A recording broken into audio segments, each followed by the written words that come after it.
आप लोगों ने कभी सुना होगा, आप लोगों में से कितने लोगों ने सुना वो हमको नहीं मालूम, पर शिव महापुराण की कथा एक बड़ी सुंदर बात कहती है कि सोने का जो डब्बा होता है, थोड़ा ध्यान देंगे आप लोग तो आपके स्मरण में आ जाएगा। जिस डब्बी में आप सोने की अंगूठी रखते हो, जिस डब्बी में आप सोने की लौंग रखते हो, जिस डब्बी में सोने का कोई सामान रखते हो, उसमें चांदी नहीं रखी जाती। किस किस ने सुन रखा है?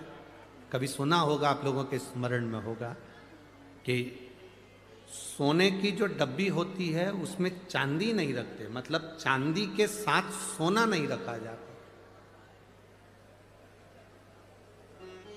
सोने के साथ चांदी नहीं रखी जाती, चांदी के साथ सोना नहीं रखा जाता। अगर किसी ने सुना होगा, आप लोगों में से कितने लोगों ने सुना, जरा हाथ उठाओ, जरा सुना है ना सबने।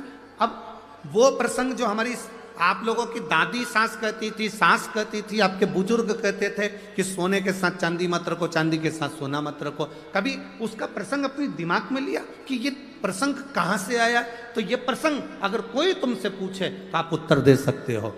तारकासुर के तीन पुत्र की तीन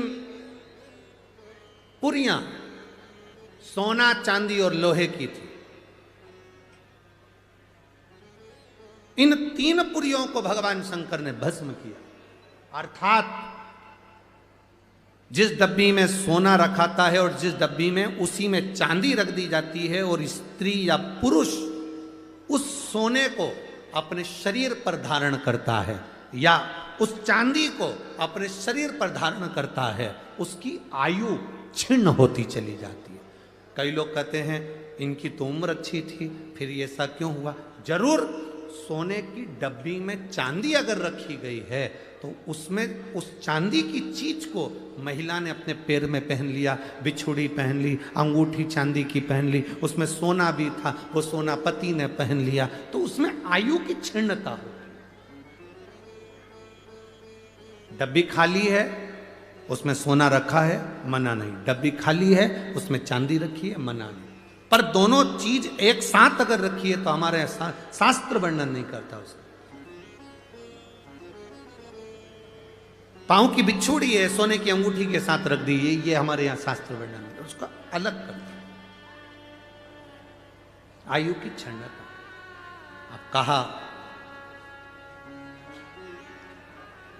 मन में आ गया, शिव जी ने साध कर बाण छोड़ दिया, तीन पुरियों को भगवान भोलेनाथ ने भस्म कर दिया। तीन पुरियों।